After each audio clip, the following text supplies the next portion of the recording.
Salut les geeks lumineux, on est sur le stand de B&H, mais on va pas parler de B&H parce qu'on n'a pas besoin de parler de B&H, mais on va parler plutôt de Angelbird. Angelbird, c'est quoi? C'est une société qui s'est spécialisée dans le stockage, basé sur la technologie SSD, la mémoire flash, et qui sort toute une gamme de produits absolument extraordinaires. Ça fait 6 mois maintenant que j'utilise leur SSD dans mon Atomos Shogun Flame, et j'avoue que je suis totalement satisfait de ce SSD, et ils ont décliné aujourd'hui tout un tas de produits que je vais essayer de vous présenter succinctement. Je pense que je reviendrai un petit peu sur cette marque parce qu'ils font vraiment des trucs très intéressants. Voilà, à commencer par des disques qui sont vraiment dédiés à l'utilisation dans les Shogun, c'est-à-dire qu'il n'y a plus besoin de mettre un SSD dans un caddie en plastique. Ils ont usiné eux-mêmes des systèmes de SSD avec un refroidisseur ici qui va permettre de gérer mieux le dégagement thermique des SSD. Vous savez que les Shogun, ils ont tendance à chauffer un petit peu, et du coup ça permet notamment d'avoir un meilleur refroidissement. Vous pouvez voir ici justement, il y en a un qui est branché, donc il n'y a pas besoin de caddie, c'est vraiment directement branché comme ça sur le Shogun. Et là, quand on touche l'écran d'un Shogun, c'est toujours très chaud, et il y a un dégagement thermique aussi derrière parce qu'il y a tous les circuits électroniques qui sont là, qui sont souvent très chauds. Et quand on met un SSD qui a déjà une boîte en plastique à l'intérieur d'un caddie en plastique livré par Atomos, on a tendance à avoir une surchauffe. Donc avec ce système justement, c'est directement géré. Ils ont aussi d'autres produits qui sont assez malins. Ils font des cartes C-Fast avec toujours des taux de transfert absolument extraordinaires. C'est des performances qui sont vraiment dans le haut du panier. Ils font aussi, chose que je ne savais pas, des cartes SD. Ces cartes SD qui sont des SDXC qui travaillent à plus de 300 mégabits. Déjà, on est sur des performances assez ultimes et sur des prix qui sont assez intéressants parce qu'on est environ 20% moins cher que les hauts de gamme de chez SanDisk ou Lexar par exemple. Et ils ont tout un tas d'autres produits. Qu'est-ce que c'est? Voilà.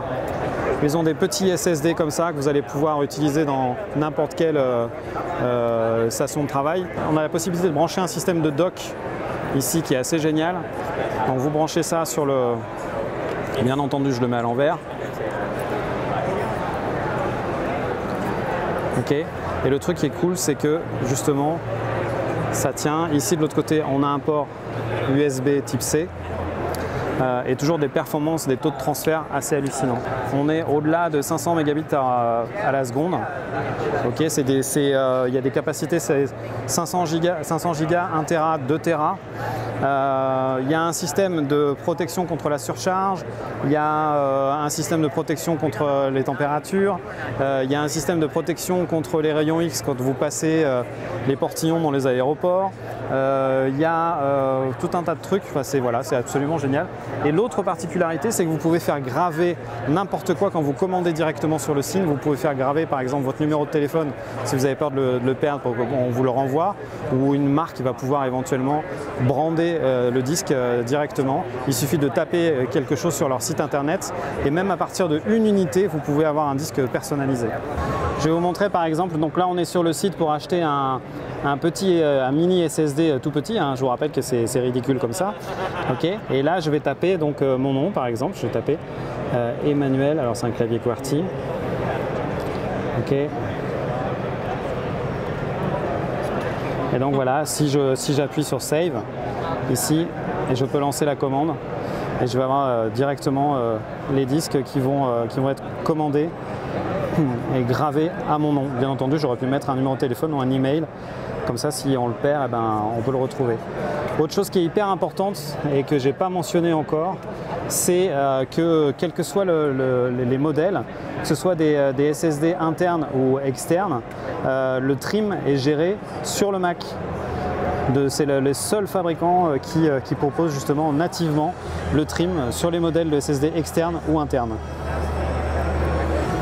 Ils ont ici Un autre système que j'adore, ça c'est un petit SSD, toujours pareil, qui se branche en USB 3 avec des performances assez incroyables. Ça va jusqu'à de capacité. Up to 1 terabyte. Voilà, on va au-delà on va jusqu'à 1 Tera dans un truc qui est vraiment rikiki. Alors le nom est prête à confusion parce que ça s'appelle le PKT 2G, donc c'est pas 2G pour 2 Go, c'est bien, on va jusqu'à 1 Tera. Et ça c'est une autre version. Voilà, cette version-là va être jusqu'à 4 Tera. Et là on est sur une connectique en USB-C. Et la particularité justement, j'ai dit des bêtises? Tous les deux sont en USB-C, ouais. La particularité justement, c'est qu'ils ont intégré le connecteur USB-C ici, qui va vraiment rentrer à l'intérieur pour permettre justement d'avoir quelque chose d'assez costaud. Il y a plusieurs longueurs de câbles qui sont disponibles. Moi qui travaille souvent en mobilité, comme ici avec un laptop, je suis toujours en recherche de solutions qui soient le plus petit, le plus léger, le plus performant possible. Là, je crois que j'ai trouvé mon maître et je ne sais pas si je vais leur rendre. Ok, this one is for me. Thank you. What did I find? Donc ici pareil, pour ceux qui utilisent les caméras Blackmagic Ursa Mini, si vous utilisez par exemple les cartes CFast, ils ont dessiné ici un petit lecteur assez incroyable. Déjà, je tiens à souligner, moi qui suis amoureux de la qualité de la fabrication, on est sur un aluminium usiné, anodisé, c'est absolument magnifique. On est sur, c'est le seul fabricant de disques que je connais, enfin de disques, de stockage comme ça, qui utilise des machines CNC pour usiner en tous les cas ces pièces. C'est absolument magnifique, c'est vraiment très bien foutu.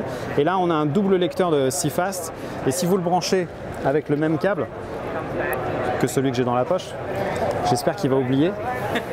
Et l'avantage, c'est que vous pouvez décharger les deux cartes en même temps en utilisant toute la bande passante, c'est-à-dire que what is the maximum? 10 gig.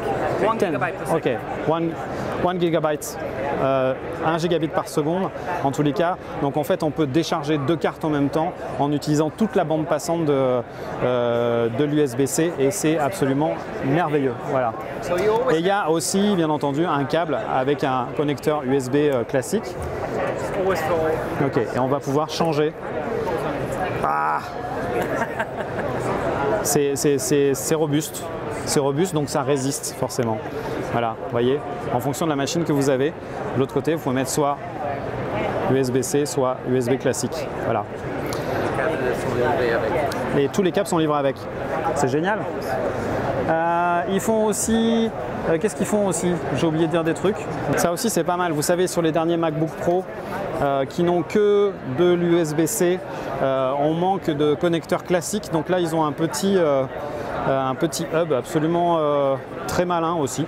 Décidément, ils sont très malins chez Angelbird. On a ici un lecteur de carte SD, le fameux truc qui manque à tous les possesseurs de MacBook Pro.